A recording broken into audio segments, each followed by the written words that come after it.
কিছুতেই সে ঘুম আসবে না। অনেক চেষ্টা করতেছি ঘুম পাড়ানোর জন্য। আমি জানি সব আপুরাই এরকম, বাচ্চাদের পিছনে প্রচুর সময় ব্যয় করেন। ঘুম পাড়ানো, খাওয়া, গোসল করানো, এগুলা যে কি ধৈর্যের কাজ সেটা শুধু একমাত্র আপুরাই বুঝবে। তো অনেকক্ষণ যাবৎ চেষ্টা করতেছি ঘুমানোর জন্য, কিন্তু কিছুতেই ঘুম পাড়তেছে না। দেখেন কি অবস্থা। ধৈর্যের তো বাঁধ ভেঙে যায়, মাঝে মধ্যে রাগও লাগে, কি করব, কিন্তু রাগ করেও লাভ নাই। হ্যালো এভরিওয়ান, আসসালামু আলাইকুম। আশা করি সবাই ভালো আছেন। আমরা তো অনেক ভালো আছি, বরাবরের মতন আপনাদের দোয়ায় ভালোবাসায়। তো ঘুম পাড়ানোর জন্য একটু রাগও দেখাইতেছি, কিন্তু না, সে হাসি হাসি ভাব নিচ্ছে। তো কী করব, ঘুম যদি না আসে তাহলে অন্য কাজগুলো করতে পারবো না। এদিক দিয়ে দুপুরের টাইমটাও শেষ হয়ে যাচ্ছে। দেখেন আমি খাটের মধ্যে ঝাড়ুটাও রেখে দিচ্ছি, আমার অন্য কাজগুলো রয়ে গেল, সে কিছুতেই করতেছে না। অনেক চেষ্টার পর এই যে দেখেন ঘুমের ভাব একটু আইসা গেছে, তারপরও সে দুষ্টমির শেষ নাই তার। তো মাশাল্লাহ, এই দেখেন ঘুম কিন্তু সত্যি সত্যি আইসা পড়ছে। অনেক চেষ্টা করার পর অনেক সময় ব্যয় করছি এইখানে। তো ঘুম আইসা গেছে। এখন আমি ওকে শোয়াই দেব, তারপর আমার অন্য কাজগুলো আছে, সাথে আমার পাপুসটাও আছে, ওইটা আনতে হবে। তো এখন যাবো, চিন্তা করছি আগে ওকে শোয়াই দিয়ে নিই। এই তো দেখেন আমার তুতুনমণিটা ঘুমাইসা গেছে, এখন আর উঠবে না, একদম সন্ধ্যার আগে আগে উঠবে। তো এই এতটুকু সময়ের মধ্যে আমি অনেক কাজ গুছাই ফেলবো, বাসা বাড়ি গুছাইয়া নিজেও একটু ফ্রেশ হয়ে নেব।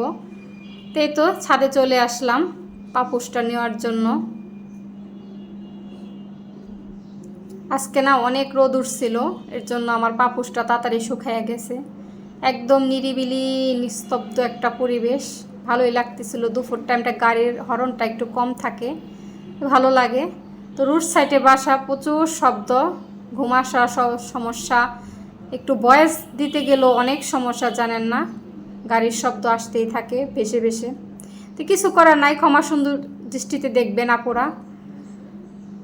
তো সব আপু ভাইয়াদের উদ্দেশ্যে বলতেছি, আমার ভিডিওটা যদি আপনাদের ভালো লাগে অবশ্যই লাইক দিয়ে আমার ভিডিওটা কন্টিনিউ করবে, তাহলে অসংখ্য আপু ভাইয়াদের কাছে আমার ভিডিওটা পৌঁছাবে।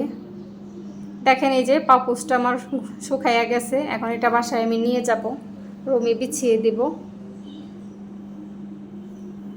খুব সুন্দর একটা আবহাওয়া, বিকেলটা অনেক সুন্দর হবে বোঝাই যাইতেছে। তো এখন তো আর ছাদে হাঁটাহাঁটির সময় না, এটা বিকালের সময়। এই তো চলে আসলাম বিকাল টাইম, একদম শেষ বিকাল।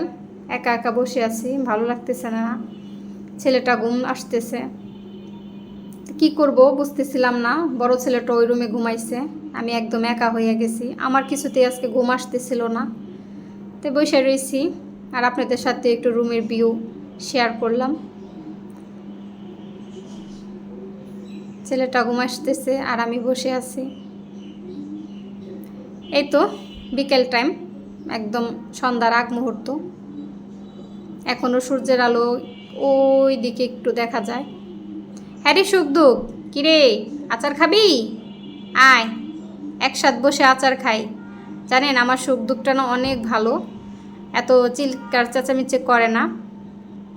অনেক পাখি আছে প্রচণ্ড চিৎকার চেঁচামেচি করে, ওরা অনেক ভালো এদিক দিয়ে, কিন্তু খাবার মাঝে মাঝে খাবার ফেলে, এটা আমার খুব রাগ লাগে।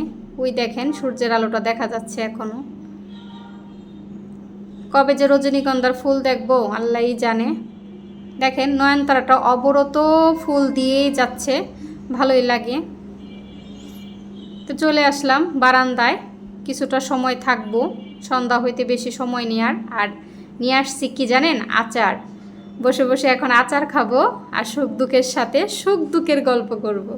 তা আপনারাও দেখতে থাকুন আপুরা, সুখ দুঃখের সাথে বসে আমি কি সুখ দুঃখের আলাপ আলোচনা করি। বলে যাবেন আমার বারান্দাটা সাজানো কেমন হয়েছে।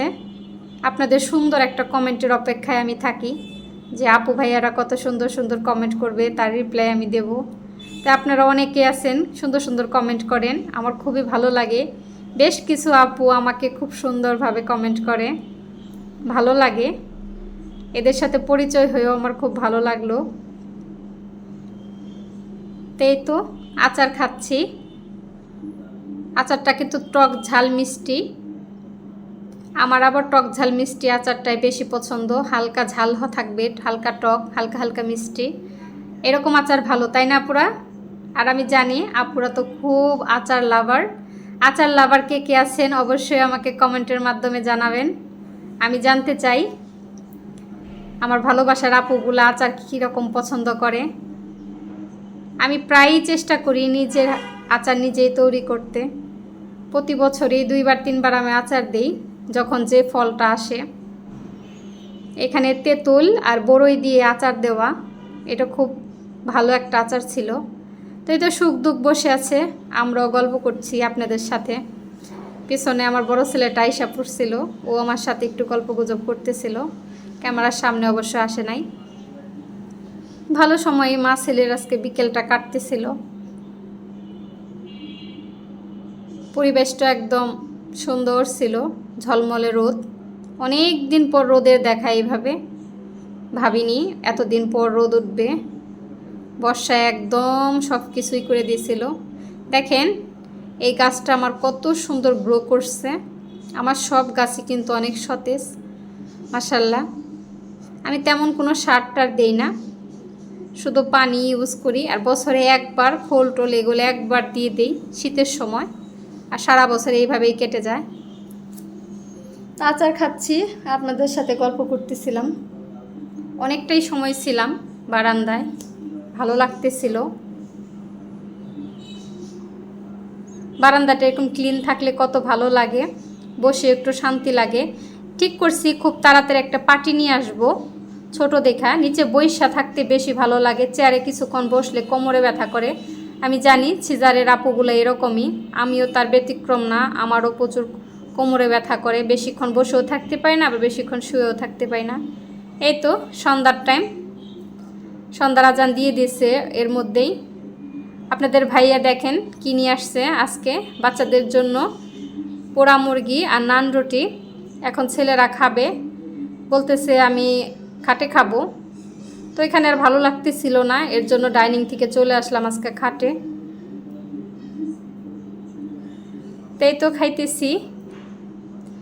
তারপরা ভিডিওটা তো আপনারা অবশ্যই দেখেই নিলেন। যদি আমার ভিডিওটা ভালো লাগে অবশ্যই আমাদের পাশে থাকবেন, ছোট্ট একটা সাবস্ক্রাইব করে দিয়ে আপুকে ভালোবাসা দেখাবেন।